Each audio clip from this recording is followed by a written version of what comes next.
Times are made.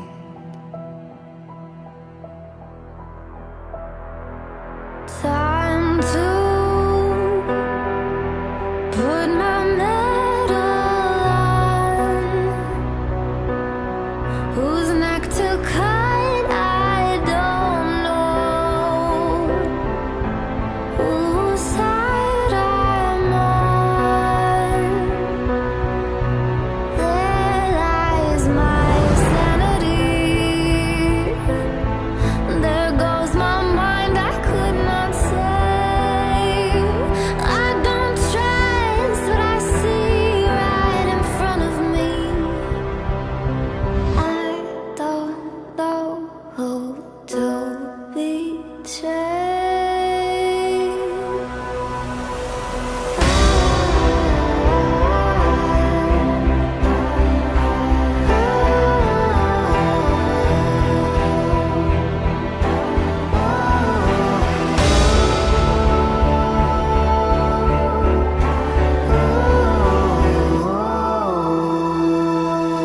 This is how villains are made. This is how villains are made.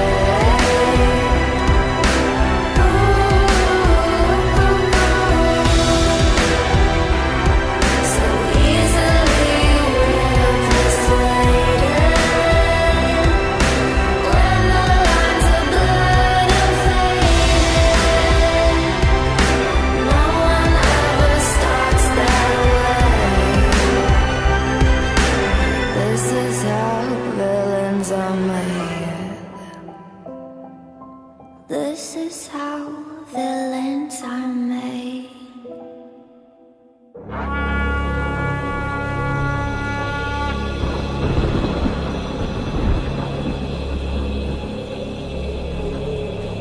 We will get through the uncertainty of a new administration in Washington. As I said, we've done this before. We've been through this. And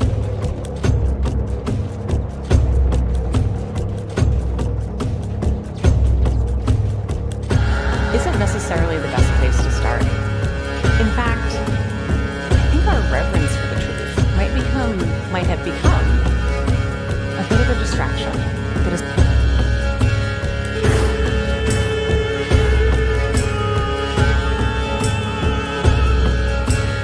You condemn white supremacy. And he fuddled around, didn't say anything. I said, how about the Proud Boys? And he said, well, Ronald Reagan was 2 months into his presidency when John Hinckley Jr. blew a $20 million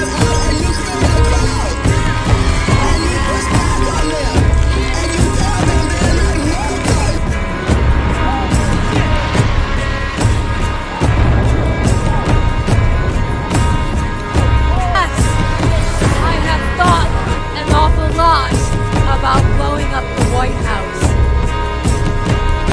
If you want to But I- really see something that said, take a look what happened. I want to take this message to talk to your viewers real quick about the story, the conversation we need to have now. The BOT is wasting lots of tax dollars in frivolous spending, and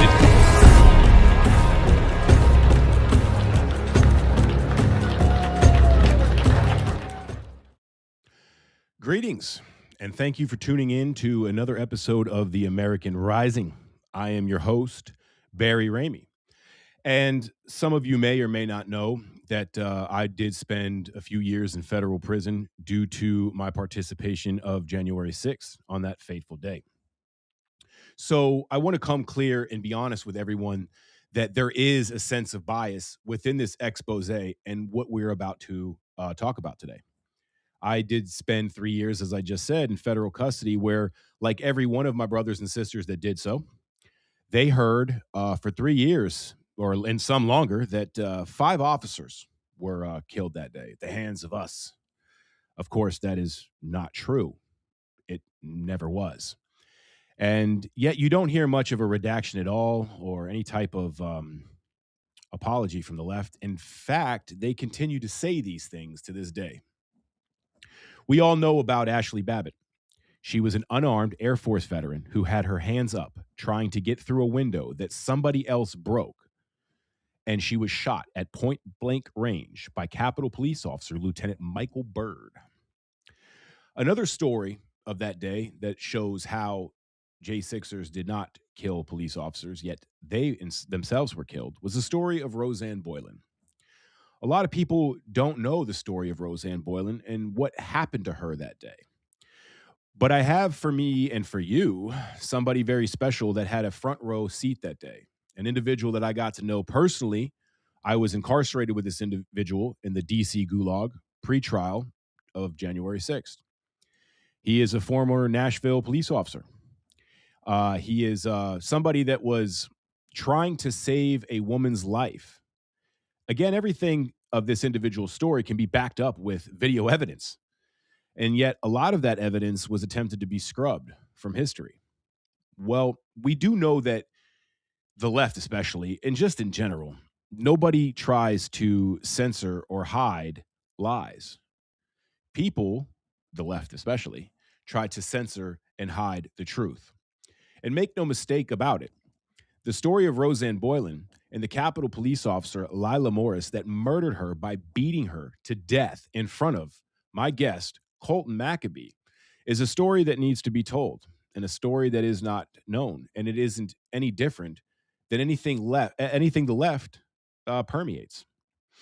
I am bringing to the table my good friend, Colton Maccabee, who was there in the tunnel that day and tried to resuscitate Roseanne Boylan. He himself was beaten by Lila Morris and had a firsthand view of everything that took place that day. Colt, welcome. How are you doing? How has it been for you since being pardoned by the President of the United States? Well, first, thanks for having me, Barry. I appreciate it. I've been doing all right since we've been out. I've hit the ground running, and I can see myself, see how far I've come since January 20th, since I let out of federal prison to now, and it's leaps and bounds. Yeah. Well, we hear a lot about PTSD in today's society, and there's a lot of different things and elements of life that can bring it.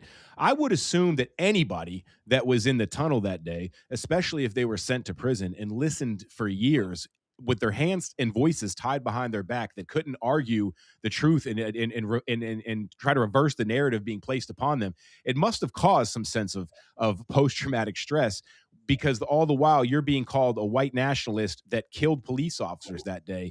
And nothing could be further from the truth, not just for you, but everybody else around there and that involved in that situation.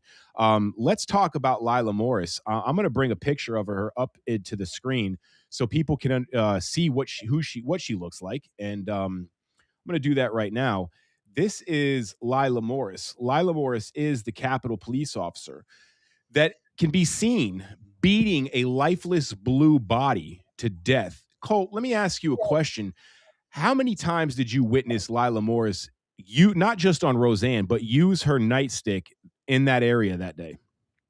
She was beating everybody, anybody she can reach. I mean, she hit me. Another officer behind her hit me. I mean, and they were both smiling at it. They just went to town on anybody and everybody. And correct me if I'm wrong, you tried at one point resuscitating Roseanne Boylan by performing CPR on her. What was going through your mind at that moment? What happened? What was that situation like for you at that moment? Yeah, so let me start out with, we started CPR on Roseanne on the side where the steps are, and we couldn't get a pulse. And a group of us actually picked her up and carried her to the tunnel. And for our efforts, we actually got pepper sprayed by a whole bunch of people. And so when we sat her down, I'm sitting there like, oh my god, what is happening? They freaking killed somebody. And so the guy's yelling, I need compressions, I need compressions. So I start taking over. And I do, about 3 or 4 pumps. And I didn't do much, but I went hands on. And I got dragged off, and they dragged her through the tunnel, the police did, like a dead deer. And the whole thing that was going through my mind is, what the hell is going on up here? Now, correct me if I'm wrong. At this point, her body is physically blue. It can be seen on camera. I'm not just making this blanket statement. This can be seen on camera. So they're dragging this blue body through the tunnel, and now at this point, there's footage that is out there that shows them pretty much confused, not knowing what to do. They don't really perform any CPR on her after this point. Am I correct? No, you're correct. Yeah, she's not only is she blue, but she's also bleeding from her ears, nose, mouth. I mean, she is. I mean, she's gone at this point. And so Roseanne, before being dragged into the tunnel by the Capitol police officer and not receiving any type of CPR, before this is where she was beaten. Her lifeless body was beaten in the head and chest area multiple times by the baton of Lila Morris. Yeah, Would it and be not safe only to that, would it be safe to assume that's where the blood was coming out of her eyes and nose? That may be the cause of that effect? yeah, 100%, 100%. The beating of her only exasperated what happened. Now, can we imagine a scenario? And let's not. I'm not going to put any specifics behind it. In a generalization, let's imagine a scenario. If you want to throw a riot in there, if you want to throw a civil unrest, if you want to throw all that into the equation, that's fine. But let's think about a scenario where a police officer can be seen beating someone with a stick over and over and over again. Okay, when this person is lifeless, they're not able to fight back. They're conscious, and this officer's beating them with a stick. What do you think the public's reaction would be to something like that? Like, you're not a man if you don't jump in and help and drag that person out. Absolutely. And on top of this, have we not seen, like, what's good for the goose is good for the gander. If we're going to say that excessive force by police officers looks like somebody getting beat with a stick, Rodney King, shouldn't it look the same when it's done to another person later on down the road? If we're going to call one police overreach, police excessive force, shouldn't that be the same thing? And you, an officer of the law, wouldn't you know what excessive force looks like? Yeah, 100%. And in fact, beating somebody in the head with any type of baton, stick, or whatever is considered deadly force. Yes. And I want just to say, to confirm that, I was a licensed executive security officer throughout my 20s.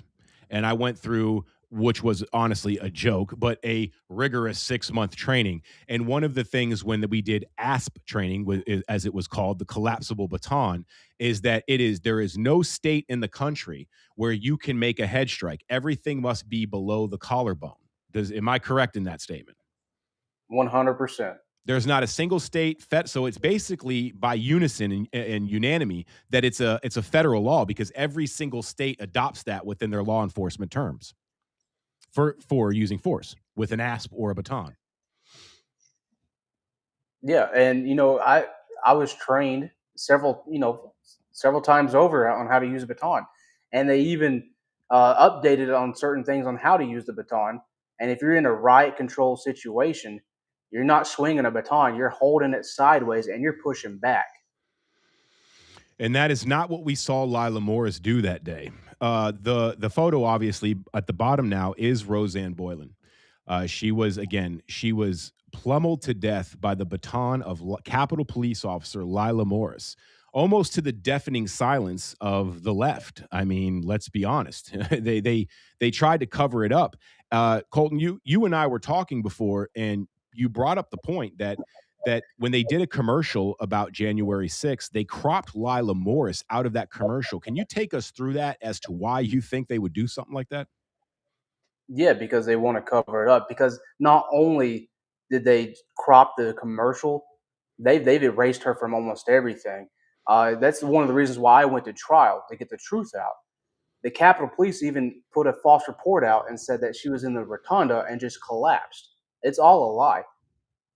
Yeah, well, and as we sat in prison and we continue to hear this narrative be spun, it had to be somewhat extra frustrating for you, because you were there, you saw what happened. So, I mean, they talk about PTSD and what must have been going through your guys' head seeing this woman be beaten in her unconscious state, dragged into a tunnel.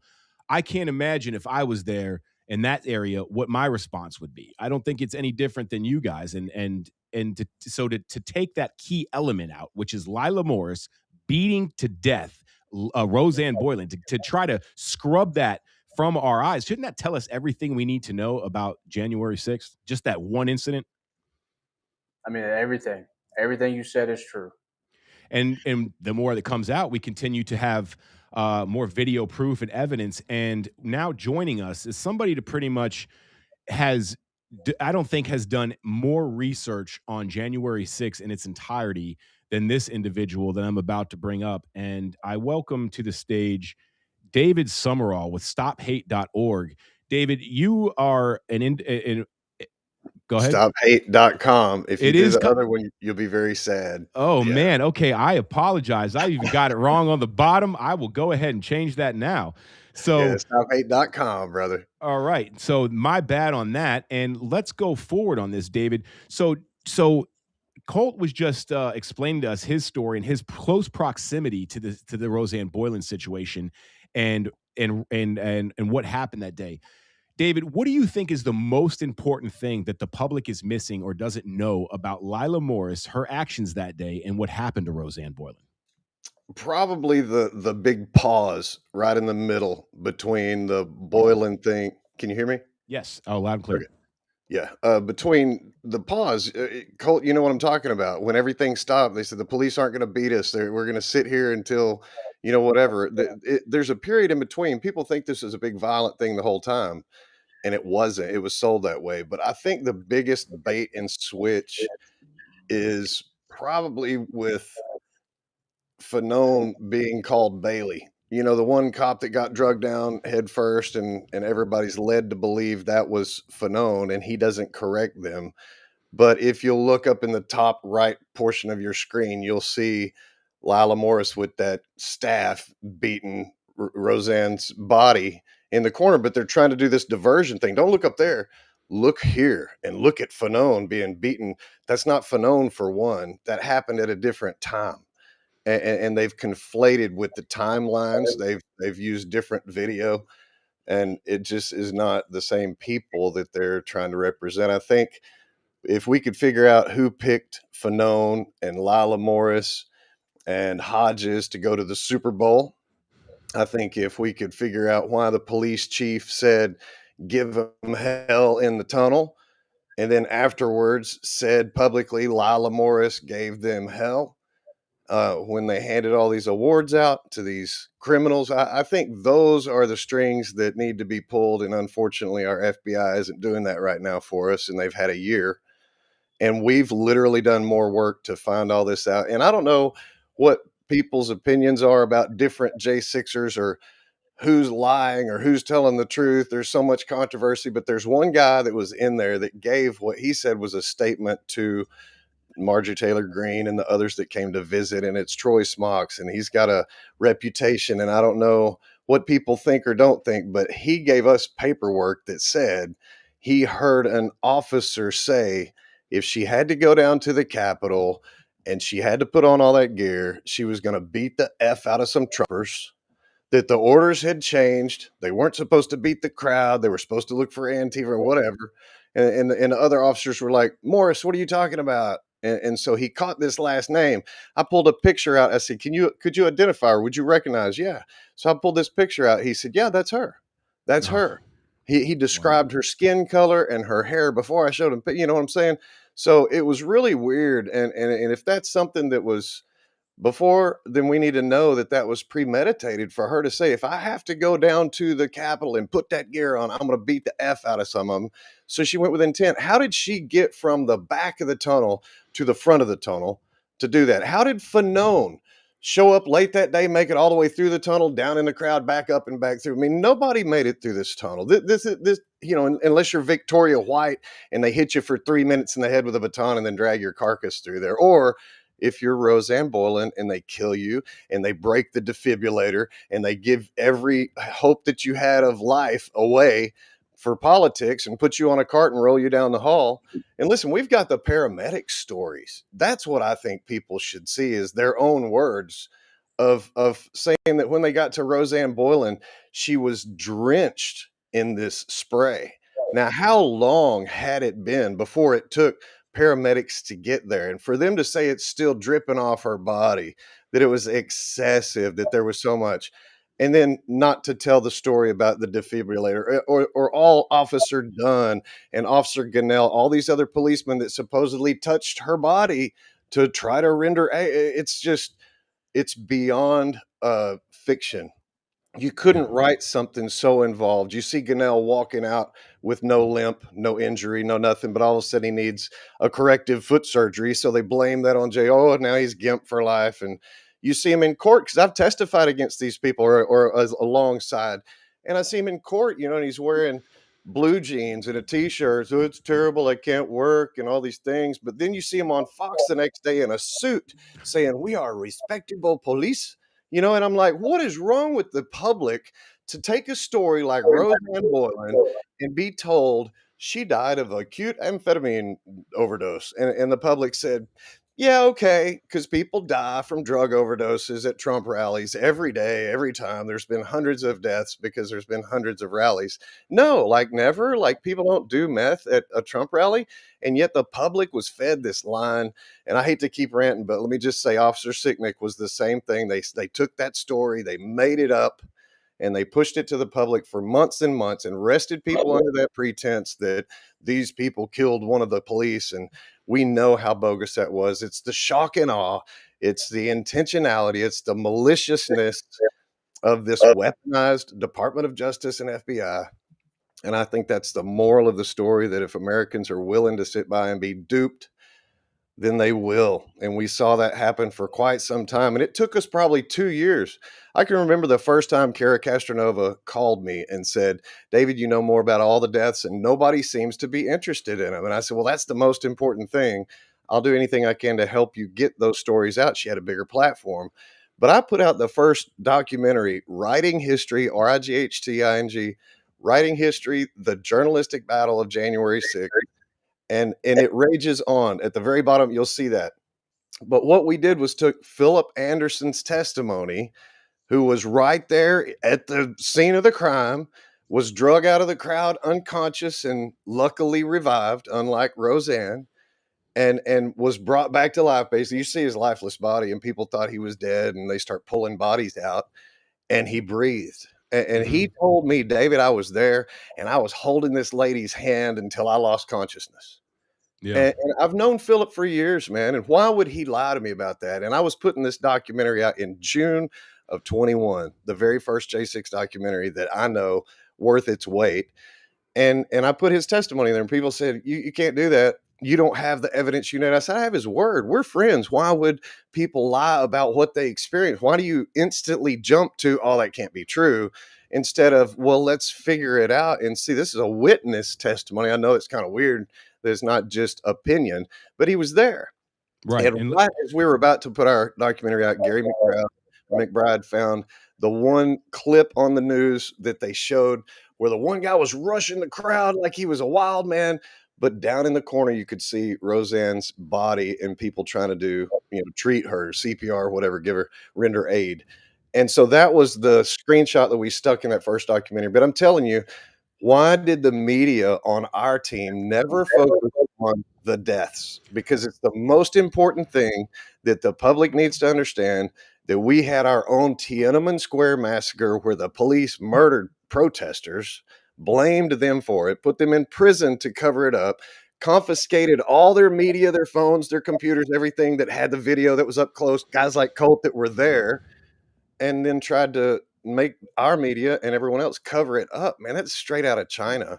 I agree. And let's take it from Lila's perspective, or the leftist perspective, if you will, for a minute. And let's just go with, okay, we were under attack. We were being attacked by all the J6ers and we had to put up a defense.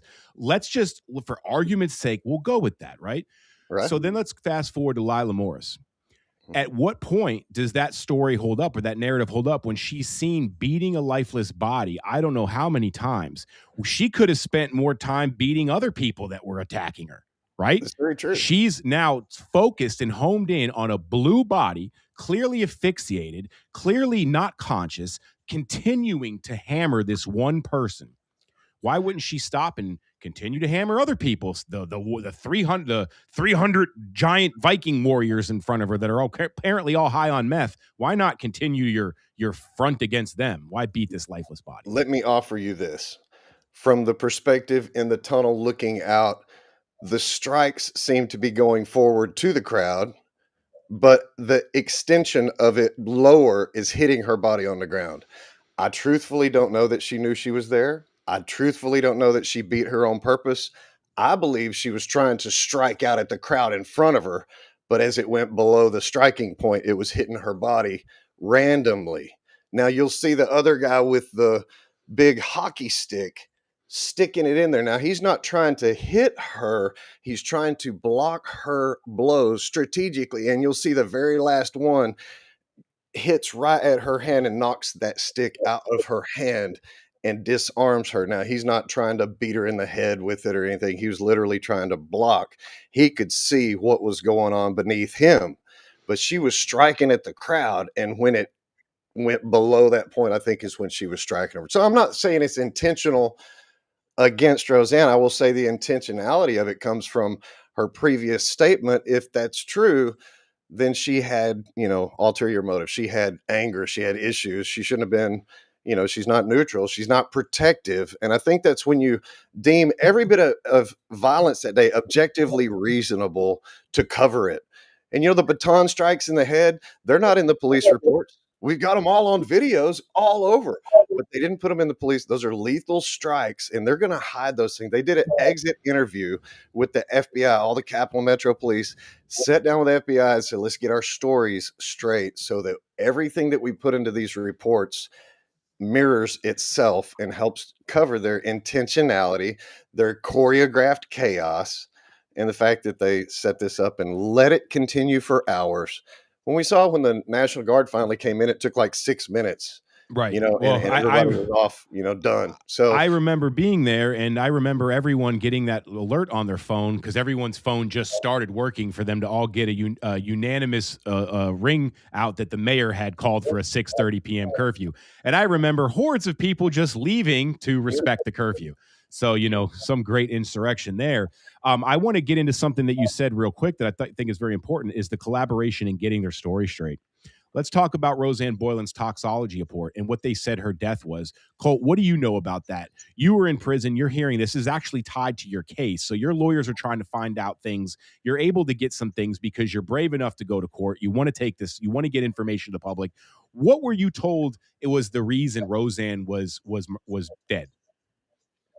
I was told that the coroner decided that she overdosed on, I guess, ADHD medication or something like that. And knowing the truth, I witnessed the truth, that I became so livid. I mean, I don't know if you heard me on the phone, but I was yelling at my lawyer that day. Yeah. So, David, now what do you know about that? Where did that coroner's report, where did that all go wrong? I know you did a lot of work on that. What was the main thing you found that was extremely ominous? Well, the cover up, of course, incinerating all the bodies does not help when you want to further investigate matters. And we know Ashley was voluntary. That was her wishes to be cremated. But I believe there was a little bit of a coercion by the Department of Justice when they contact these families and say, look, we have your loved one's body, but to ship it home, it's going to be $6,000 or $8,000. But if we cremate it for you, we can send it home for a couple $100. And they're thinking, well, we don't have a choice. So good. Okay, we got another one. Kevin Greason, Benjamin Phillips, Roseanne Boylan, all conveniently cremated. And yet the coroner didn't put cause of death as much of manner of death. So you don't see anything in Kevin Greason's report about flashbang grenades going off around him when he had this medical emergency. You just think, well, he had a heart attack because that stopped his heart, that killed him. So that's the cause of death. But what's the manner of death? Same with Roseanne. That they said amphetamines, like ADHD medicine, people immediately think methamphetamines. Right. I Not think Adderall, which that's what it was. I think the media went and saw her record, saw she had a past, saw she had dabbled or whatever, and they didn't follow up with the last 6 or 7 years that she'd spent working at a rehab facility to help others with this same problem. And when you see her, she doesn't look like your stereotypical string bean meth addict. It looks like somebody went through recovery and maybe had issues with their metabolism after that. She was no skinny mini, Yeah. and that doesn't scream meth to me. Well, if she was in fact a longtime meth user, I don't think she would have held on to that significant weight. Let's just be honest about it. Cole, you were there. You were in the front. What is your feelings? You saw things. Do you think that Lila Morris targeted her baton towards Roseanne Boylan So deliberately? what I think is, so you have Officer Andrew Waite, and Officer Lila Morris pushing people out of the tunnel, and more specifically on top of Roseanne. You have Justin Winchell, Roseanne's friend, saying, "You've got a lady trapped under here. She's dead. She's dead. Rose, Rose, or whatever he said." And then, I have the privilege of watching body cam footage before trial. I saw that she stepped on top of Roseanne to start reaching for more people. I mean, I believe that she got it so fixated on trying to hurt everybody that, David said, she might be reaching for the crowd, but her strikes were hitting below and hitting Roseanne super hard. And then she freaks out and gets taken back to the back. So, I mean, I think once she realized what she was actually doing, that's when reality set in. You said she was taken to the back. She was taken to the back by other officers. That's right. Yeah, yeah. So was it kind of because she was so aggressive? You think? Well, if you watch her body camera footage, after the stick gets knocked out of her hand, she'll start like hyperventilating or something, and then that's when she gets pulled back to the back by other officers. And she's not that big of an officer anyway. So what is she doing on the front lines? Well, Yeah, that's what I was gonna say. Let me ask you, why are any women at the front line with all these Vikings in front of them trying to eat them and bite them in half and stuff? I mean, it makes 0 sense unless that's part of the op. Look at this poor woman. She's such a hero. She fought valiantly. And with the Fanon story and the HBO made for TV Fable thing, they're able to distract the public's view from Roseanne up in the corner, like I said, down to Hodges, and run with the story from there. It infuriates people to think that we hurt police officers at all, and that they were defending democracy and defending these. They're still fighting for this plaque to get that stupid plaque, and if they get the plaque, all they ever had to do is point to it and say that's the story right there. That's what happened, and that's why we're fighting against things like that. They're trying to make this history fit their narrative for power and control, the Tiananmen Square cover up, and that's why we're having this chat today. Yeah, and Absolutely. the same people that called me a traitor to my country for wearing the badge is the same people calling me a traitor to my country for defending the Constitution and democracy. I mean, the left hates me for being a cop and then being a J6er, so I can't win. What you just said right now is so important and brilliantly put, by the way, because they constantly show their own hypocrisy. We're talking about the left that let's make no mistake about it. They hate this country. They show us every single day. And just because for the last 3 No Kings protests, they decided to wave made in China little flags around at their fucking protest doesn't negate the last 30, 40 years of shitting on this country. So you would think that if we were really insurrectionists, that they would be like, man, these are our fucking guys. But just like the death of George Floyd and the burning and the hypocrisy that they all did behind that bullshit narrative, when the same narrative applied to Ashley Babbitt, it didn't, because she was a Trump supporter. They're constantly showing how their moral fabric can be untangled at the very seams at which holds it together. It's all bullshit for them. Well, it's funny you mentioned that. We show the video that Taylor really exposed, I guess, a couple of years ago, and it didn't catch on then either. But we've done a deeper dive, a bigger expose on Ashley pulling back Zachary along by the backpack and punching him in the face and knocking his glasses off and then taking that position. Why? Because John Sullivan had talked those 3 police officers into leaving the windows unguarded, and the other police officers coming up the stairs with the long guns stopped to talk to the staffer. So it was unguarded, and she was the MP. She had the experience. She was the one begging the police to get reinforcements. Look at all these people, and there's more coming. You need to get more help. And then she takes the position and gets shot and is blamed as, oh, she was part of this violent mob. Like they started everyone's opening statements in court. Everyone was deemed part of this violent mob that descended on the Capitol and blah, blah, blah. We And were all then tips of the spear. denied their First Amendment rights to say that, hey, I was there to pray, or I was there to protest, or I was there with the media, or to gather in a group, or to redress my grievances. No, no, no. First Amendment is off the table. I don't want to hear that kind of talk in my courtroom. I've got the quotes, man. And it's really horrendous and ridiculous to think that no journalists, per se, showed up every day to cover what was happening in these courtrooms. And the ones that say they were there weren't there. They were on Court Listener, and they were pushing a narrative as well to cover. Like I said earlier, they weren't talking about the things that were as important to the day, like the deaths, like the brutality, like the civil infractions, like everyone at the front gate. All their civil rights were violated because they were attacked without warning. Period. End of story. For the first hour, it wasn't deemed a riot. And when it was really just a police riot. The people were still standing there going, what are you doing to us? Why are you? We're here to, and they were on their megaphones. We're here to redress our grievances. Please don't shoot us. Please don't spray us. So when people understand the level of propaganda that's, and they talk about, oh, it's the worst thing in history, biggest investigation.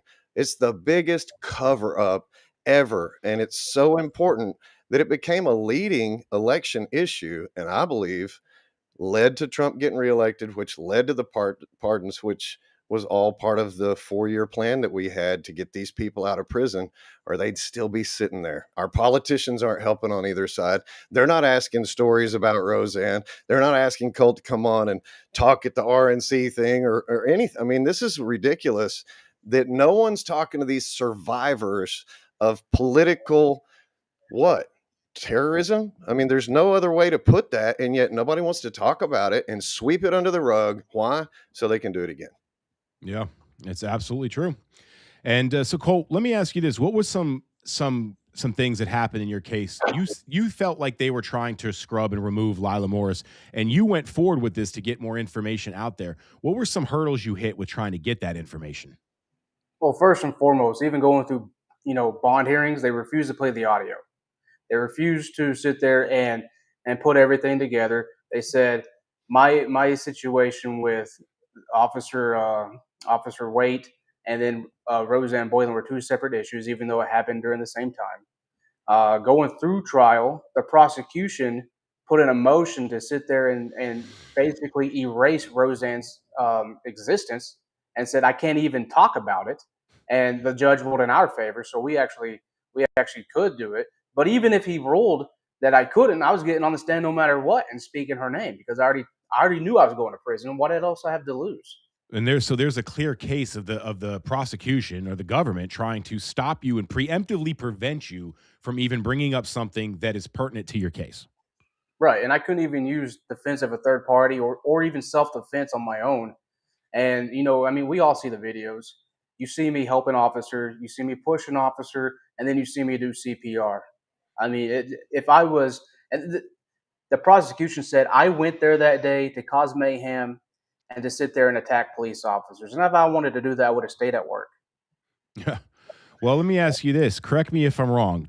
You, after performing CPR, you turn away, and when you turn your back, you're hit in the head by Lila Morris's baton? No, this is before. Before. So I'm reaching towards Roseanne and trying to get the officers to look at Roseanne. Now, I have Officer Waite between my legs to prevent him from being dragged down the stairs. And I see Roseanne right there. She's already blue at this point, and I'm reaching across. And then I get hit in the head, and I pop up, and I yell, you can't do that. That's deadly force with a lot of other inflammatory language. And then another officer comes down, and I push him away because he hit me with a baton in the ribs, and I get dragged down. And when I bring that officer back up, that's when I start searching for Roseanne again, and that's whenever people are doing CPR on her on the side. and I went and helped lent my services. David, what have you noticed as far as the whole thing around Lila Morris and them giving her a medal of honor and then taking her to the Super Bowl? What do you think that was all about? Man, you have to have them being the victims, and there's no better way to do that than with a minority woman against a big white mean crowd. I mean that's the narrative that they tried to push the entire time. These are racist, they're white nationalists, they're neo-Nazis, they're Klansmen basically, and they all descended on the White House to overthrow their fragile democracy, and we know better. This constitutional republic still stands because we didn't go through there and disassemble the building brick by brick and eat all the policemen. That wasn't our intention. And the fact that we let them get away with this as a country, that's the part that's disturbing to January Sixers, is that nobody cares what they went through. And it's not about fame and fortune, guys. It's about justice. But guess what? You can't get restitution or reparations before you get justice. And if no one in the Congress and the Senate and none of the media is helping us with that, we have big problems. We got a couple of lawsuits that are like class action, a couple of individual. But what's going to happen in same courts that we went through for 4 years that wouldn't self correct, that had to be corrected with a pardon from the president? We can't go back and forth like this every 4 to 8 years, waiting for all the good guys to get released from the administration and waiting for the next ones to get locked up back and forth. That's not the way this is supposed to work. And these people never had a fair shot in trial. Never. It should have never been in trial, in my opinion. And for going to a peaceful protest, being attacked literally by the police, that's the story nobody would tell for about the first 2 years. In the third year, they finally started to understand, well, maybe, you hear some of these lead journalists on our team finally can't refute our work any longer. I think it was October in 23, we put out 1,000 Days of Terror, and it showed about 20 minutes of the day in about a 5.5 minute film. And it shows the police attack a peaceful crowd. It's pretty cut and dry. And right after that, they're all saying, oh, it's come to our attention. What? You've known this stuff. You've been hiding it, holding back, milking it, dripping it out while we got this fire hose trying to go over here. So it's been like that, man. And people still, when they find out some of these journalists and their history and their past and what they were doing, they find out now, 4 years later, they weren't our friend. Oh my gosh, you think? So what all did they hide from you for 4 years by talking about Ray Epps or talking about the Gallows or Mr. Coffee or anything that was more of a distraction than brutality and murder? Because I think those are really the most important. And there is no statute of limitations on January 6th. I want people to be very assured. It involved death. And therefore, there's no statute of limitations on that. And it involves foreign countries. So there's no statute and conspiracy, everything else. I'm not worried about the timer running out on this. I'm just afraid of them running it out long enough until Trump's gone and then nobody ever sees justice for it. We cannot let that happen. Well, you brought up a very interesting point, and I find personally that that's kind of the wall we hit when it comes to the middle of the road, middle American, or even the moderate, retarded conservative. It stops with the oh well, you guys attacked the Capitol. No, we did not attack the Capitol. In fact, you can just look at the footage where we could focus on the West Side because that's where all the crazy shit happened. That's right. People gathered. They were singing the national anthem with their hands up when Capitol Police began to indiscriminately fire munition rounds into the crowd. It was the equivalent of kicking a fucking hornet's nest. It goes by every policy for crowd against every policy they have for crowd control. It's what you do, the context of what you do not do. They did that day, and it's so the normal people, all they're able to see because the media has done such a good job at pounding that in is that violent nationalists attack the Capitol. And so, how do we get around that? I think you show them, man. I think you show them. And here's the deal. Everybody showed these little clips, and that's what they did. They selectively edited, omitted, big chunks and little pieces and used just what they wanted to strategically build a story that they wanted to share with America, the fable. But I think if you look at the first gate and you compare it to a Black Friday, how many people died at the first gate? Zero. How many people die at Black Fridays? Some, So, it's less violent than shopping for Christmas at times when you're fighting over Nintendos and things. So, just to know that, and then to watch the video, these people did not attack the police at the first gate. They attacked the gate at the first gate. They attacked the gate, not the police. And that's a huge difference that people don't understand. They think as soon as they got on the property, people just started decimating cops. But you see, for the next several 10 minutes, at least 15 probably, they're up at the front, gathering, getting thick, getting thick. They're never given an exit route. They're never given a warning. They never use the giant speakers. They came out a couple of hours later with a little bitty speaker and you're supposed to leave the property. And if you don't, but they didn't use that text on our phones to say, hey, you're committing crimes. You need to leave now. They could have done that, but instead they said, hey, be out of here and back at your room by 6 o'clock. Until then, what? Enjoy the show and let the police beat on us some more and infuriate the crowd, like you said so eloquently. So, I mean, that's exactly where we were.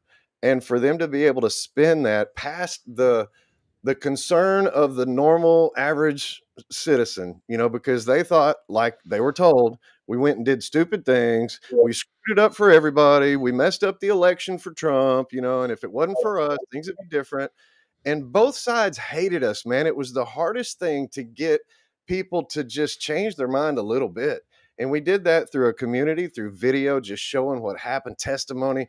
We try to gather as many people's phone videos as we could before the FBI comes and takes them all, like everyone experienced.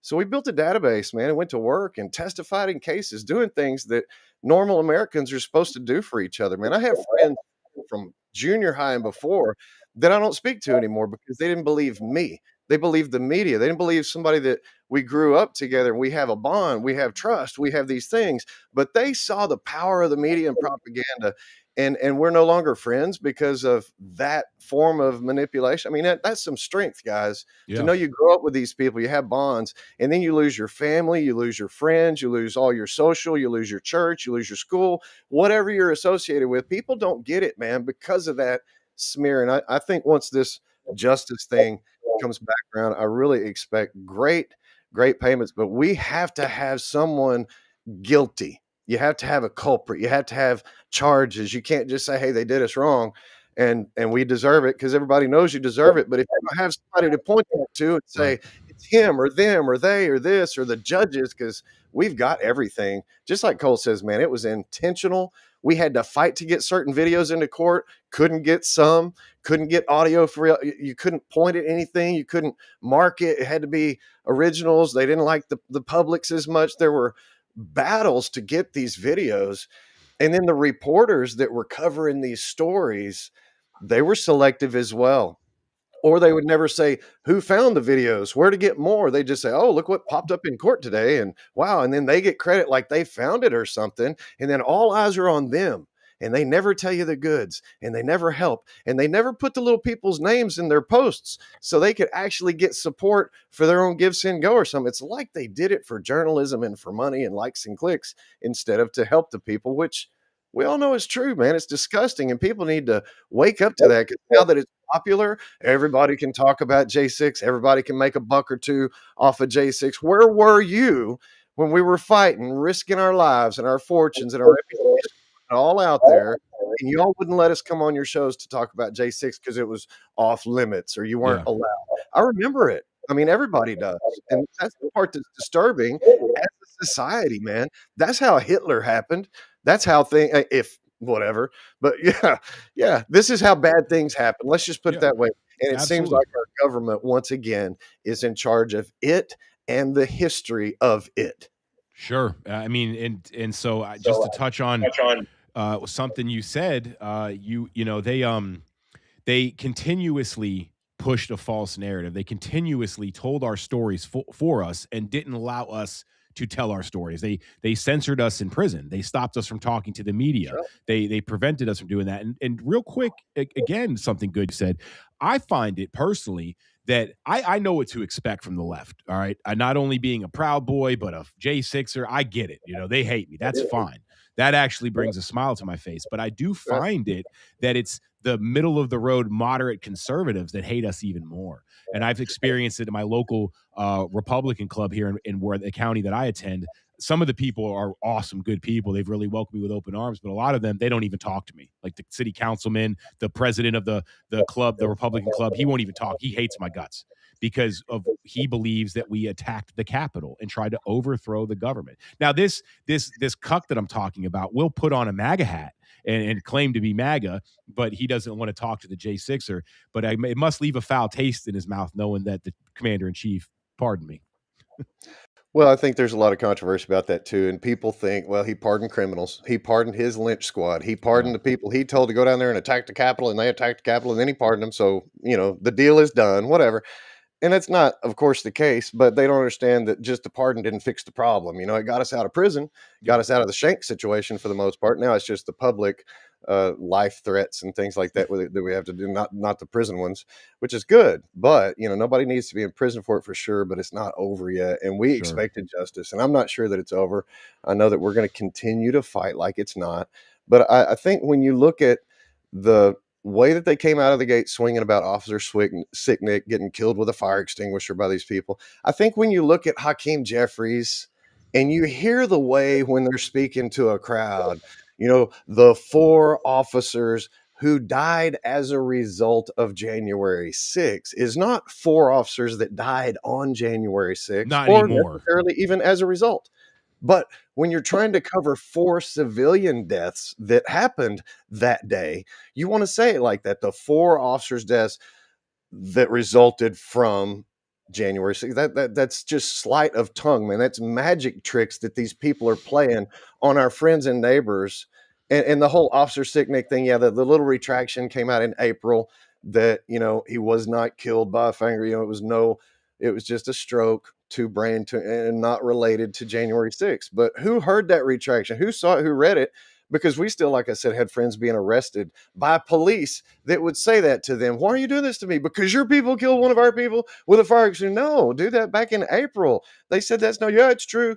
Yeah, it's true. No, and these are the lies, man. They're strong. And we see this, and there's really only the truth to fight that with, man. Makes for a long battle because it's easier to go for the drama and the make-believe stuff than it is these realistic, that makes sense. That totally makes sense. And I don't like it because there's no drama involved in it. Yeah. Well, Colt, we lost your camera. If you can get that back on, that'd be great. But can you hear us?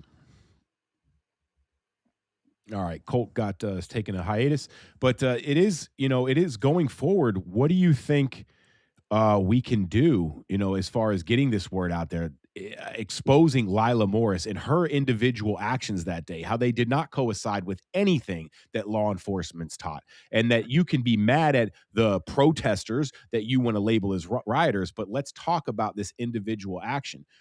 How do we get people to even know who Lila Morris is? Man, we've got to do better with our PR. We've got to get our public relations up.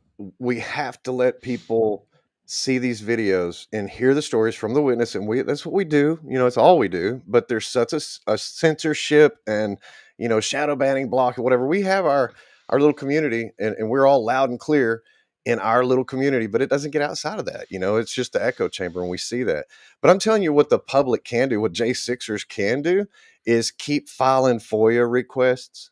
Keep filing for information about who picked Lila Morris and others to go to the Super Bowl, who was in charge, who were the handlers of Michael Leroy Bird after the shot was fired, who took these people away to a base and trained them, who's Tarek Johnson, how does he play into all this, to have all this knowledge and be going to help the whole time and just kind of kick the ball down the road, kick the can, and never really helped as much. And yet the Oath Keepers, they supported him up into the building to get police and come back down. He wouldn't testify for it. I mean, they went to prison. They're still just commuted, not pardoned. So we have all these things that are undone. There's FOIA requests that the public can do. It's not super hard. And there's, of course, social media. You can keep posting and sharing. But other than that, I think people need to start filing lawsuits, bro. And here's the reason I say that. Trump is tearing a new one in the BBC because they maliciously edited the video, right? They cut out 50 minutes and made him say, okay, here we go. Let's go get him. And that's not the way it sounded in real life. And and they really, curbed a lot of people's, thoughts about what January 6th. Well, we know HBO did the same thing. We know the Select Committee did the same thing. Maybe he's setting an example by suing them for $10 billion. At first he said 1 to 5 billion. I don't know yet. But then he says $10 billion. Okay, so now if you know HBO did the same stuff and you know the Select Committee, I don't know how you can sue the Select Committee yet, but I know you can sue HBO. They're the sister of the BBC. I mean, they work together on everything. Sure. And then if you get the Select Committee's production crew, those TV guys that help them with that fake sham committee thing with the teleprompters and the questions and the made for TV hearings that weren't real hearings, then maybe we can keep turning. Because like I said, we've got to at some point have a culprit, somebody that's in defense of what they did. And until you can put a name tag on that, you can't just say, oh, Nancy Pelosi didn't have the national. It's kind of like what they did to the election. It was 1,000 little cuts instead of like 1 or 2 big things that you could see. So Death when by you own the 1,000 cuts. media and you own the courts and you own the marshals and you own the prisons and you own everything, then you can pull something like this off. The thing that they did not expect was that J6ers actually never surrender. And we're going to fight until we're dead if we have to. And then we'll probably fight some more. And you might make us even more famous than we were, because we've had 30 deaths in our community the public still didn't know about. We've had a dozen or more suicides, not just Perna. There's 11 more than him. But for some reason, selectively, he's the only one they talked about. But there's been 11 more that we know of. Come on, there's reasons that our lead propagandists on our team didn't tell these whole truths, that they've milked this information out. Why doesn't the public know Colt's story? Why don't they know about Roseanne Boylan? Because none of them are on our team, bro. That's the harsh realization that it took us 4 years to grow into that. The first 2 years we tried working with politicians. Oh, we want to help you. We're going to listen, but hey, the midterms are coming up. We got to lay low for a minute. And when we're back, then we'll help. No, you never did help before. You sure didn't help after. You kicked the can down the road, and these people would still be in prison if it were for y'all, if it wasn't for President Trump. So I think everything we need to do is to contact him. I think January 6th is a great opportunity. We're doing a vigil every Thursday night in DC, maybe not every Thursday night. I know holidays fall on some, et cetera, but Thursday nights at the White House, at 6:30, people are holding signs up saying J6 isn't over. Trump, we want to support you. We're trying to get your attention to let you know what's really going on, what we need. If you gave the power to the people, here's your chance to have a vehicle to put it into. No, absolutely. No, yeah, absolutely. I think that, you gave a lot of great points. Colt, before you disappeared for a minute, we were talking about what we think moving forward. What is the most important things people need to know about Lila Morris, the situation that you were right there and witnessed, what happened to Roseanne Boylan, and what do you think people need to know? How can we get this information out there about who Lila Morris is and what she did that day? I don't have your mic, buddy.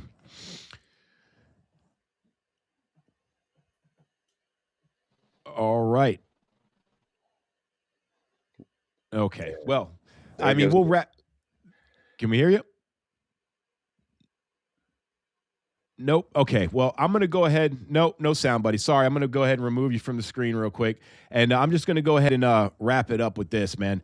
And David, Colt, I want to thank you both for coming on and talking about this. It's a very important situation and that people do not know about. And I really want to get that out there. And going forward, I really want to make Lila Morris a household name, if you would say.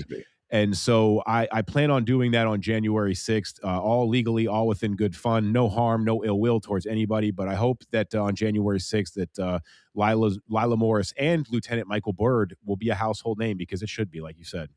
So, David, thanks again, man. StopHate.com.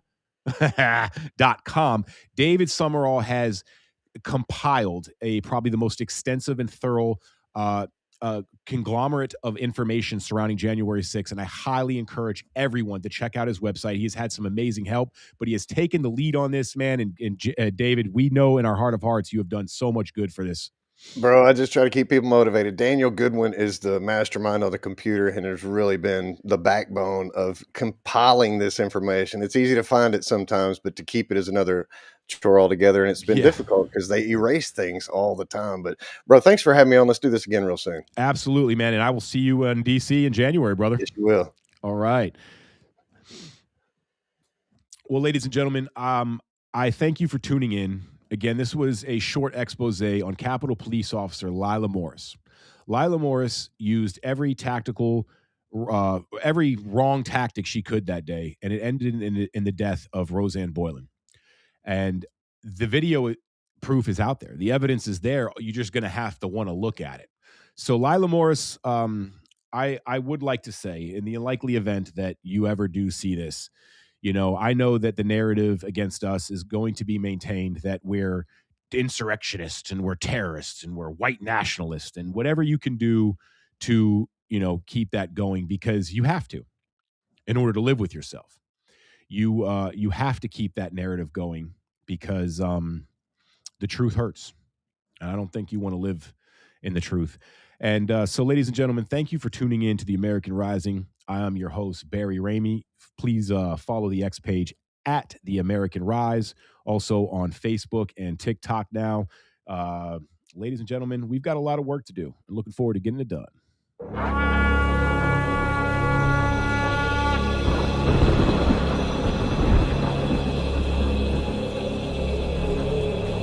We will get through the uncertainty of a new administration in Washington. As I said, we've done this before. We've been through this. And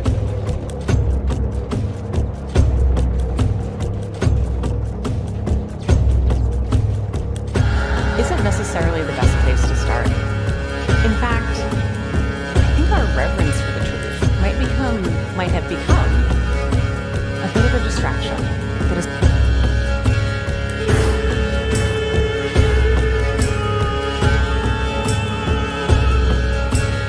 You condemn white supremacy. And he fuddled around, didn't say anything. I said, how about the Proud Boys?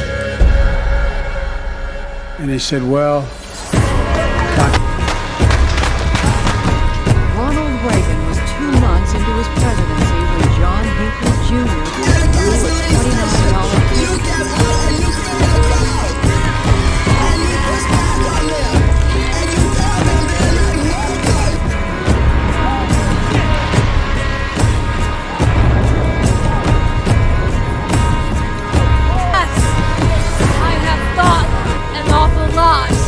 about blowing up the White House. If you want to really see something that said, take a look what happened.